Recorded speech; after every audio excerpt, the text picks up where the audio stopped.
I took my daughter last night to the creative space. I took my daughter to the creative space yesterday. And we were going over the layout, and I just wanted to show her and I just wanted to inspire her because she lives in a primary Jewish area in which she goes to school with mostly Jewish kids. And so as a result, she was off of school today. And so we was out last night and I took her downtown and we was in a creative space and we went and got dessert and all of that good stuff. And it was a fun time. It was just, y'all do know that my primary life is being a father. That's my number one objective, right? Is to be a father. And my daughter is in such a good space. I was telling her, I said, "You're such a good girl. And, I love you and all of this other type of stuff.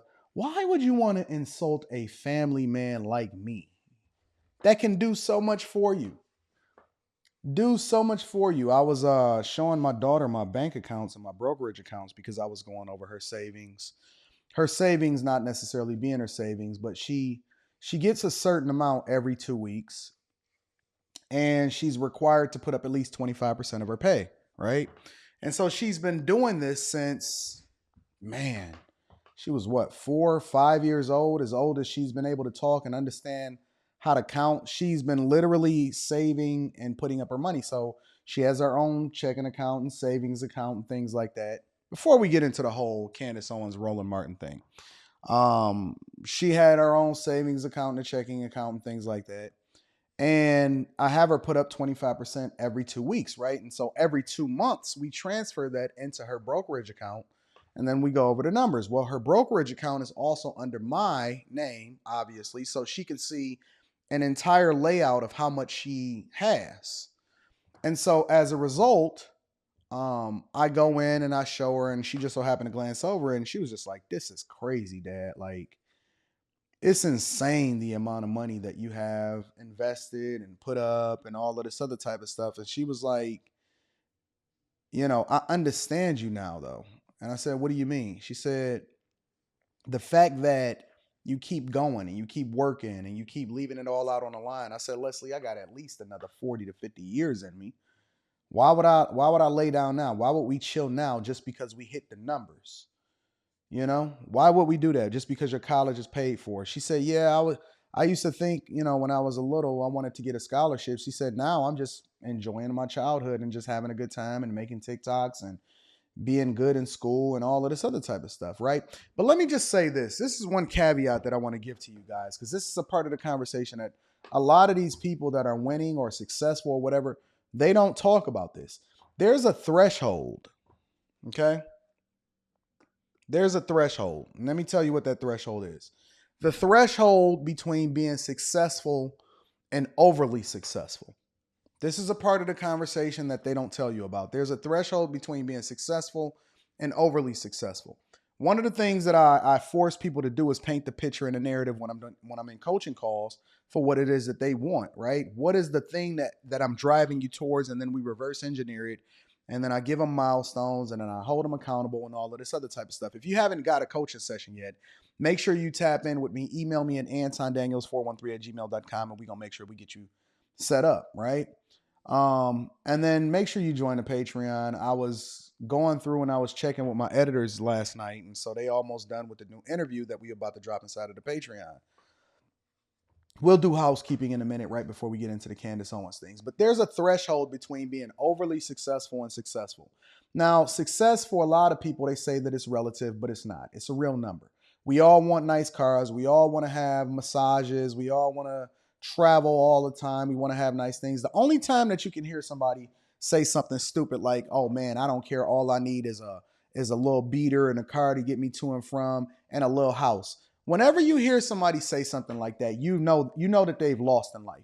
You know that they've accepted defeat and they're in a space where they're either going to run in the Victim Olympics, or B, they're going to be this perpetual hater of other people that's overly successful, trying to minimize their success simply because they're unwilling to do the thing necessary in order to be even more successful than they are. We all got 2 hands, 2 feet. We all have sound mind, body, spirit. If you're watching this right now, it's a strong possibility that you have every tool that you need to be successful. So when you hear people talk like that, I just completely wipe them out of the conversation.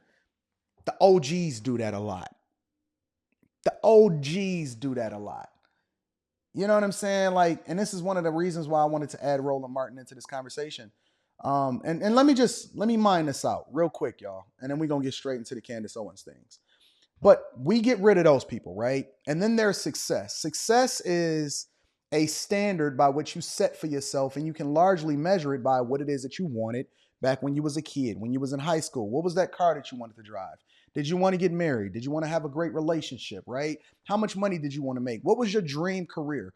All of these things before life starts to kick you in the butt, and then you settle for whatever your current state is, right? You settle for whatever it is around you. You settle for whatever the number is that they told you was average, just because you want to be able to fit in, because you understand that you've given up and you don't actually leave it all out on the floor every day, right? Success is the other side of that. Success is the other side of whoever the average person is in your high school class. Success is better than that. Now, we don't kill or go off on blue collar workers or whatever like that, because I believe that you can be a blue collar worker and get to your dreams, goals, and be successful, right? But the point that I'm making is that their standard don't have to necessarily be your standard. Now, there's a completely different other side of that part too, and let me break that down for you. Let's say you are in a space that I'm in, right?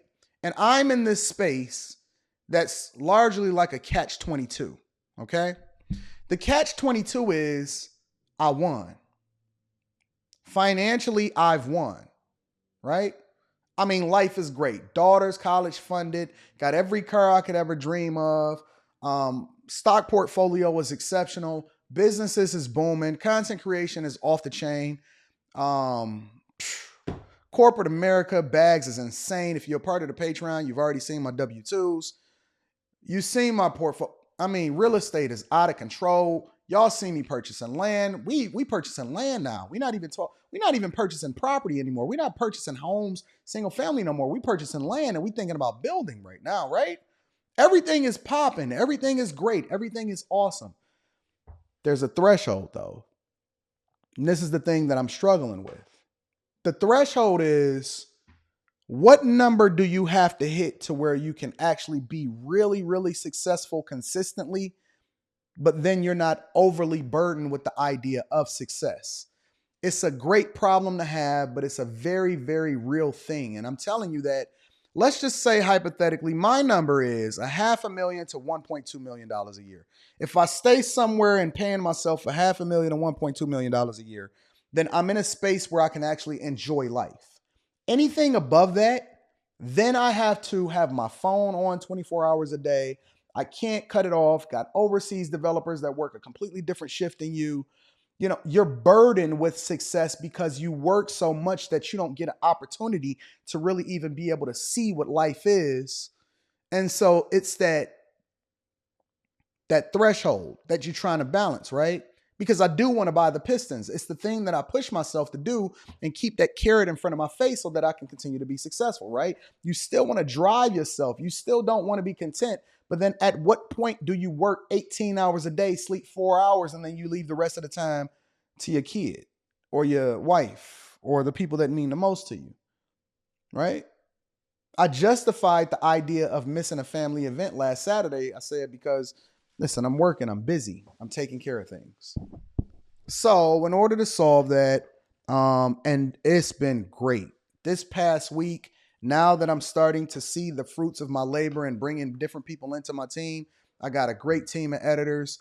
I got a phenomenal team of designers. I got some people that I'm working with in order to make my life easier, a second assistant, all of these different things. Now I'm in a space to where I can start to enjoy life a little bit more because I've taken that burden off of myself, and now I can relax. I can take my daughter down to the content creation space and then take her out to dinner afterwards. Those are the things that mean more to people. Once they've crossed that threshold, they have the opportunity to actually enjoy their life. And so I just wanted to give y'all a little bit of the other side of what success looks like. We're not talking about that dusty stuff. We're not comparing ourselves to the people that are average. We're actually trying to break through that threshold and that barrier. But once you go over and you shoot for the moon, they say you shoot for the moon and then you hit a star. I actually hit the moon. I wildly exceeded every single dream and thing that I've ever had on my bucket list as far as what success looks like. I shot for the moon and I hit a bullseye. And so now you have to start to balance, okay, am I in zero gravity? What does hanging out on this moon look like? And do I actually want to be a part of the star? You know what I'm saying? So that's the thing. That's the thing. Listen, this is what we talk about in the Bag Chasers. Make sure y'all tap into the Patreon. Link is in the description as well as pinned to the top of the chat. We are going to be in Miami for New Year's Eve. We are going to continue to drop this content. We do have a Patreon exclusive video coming this week. And I got a new interview dropping tomorrow. Tomorrow. So if you're bothered by that, let that be your problem. Let's continue to get into it, y'all. Shout out to the chat. What's going on, Big Sug? Says, congrats, Anton. Keep going. You are a motivation to us all. Thank you, my friend. And one of the reasons why I feel comfortable saying that I'm willing to accept that is because I am very, very average. C student, regular everyday guy, and I was able to become successful. So if I'm able to do it, let me give you the blueprint in order for you to be successful. Also, again, tap into the Patreon. Link is in the description as well as pinned to the top of the chat. If you need to kick it with me personally, email me at antondaniels413@gmail.com.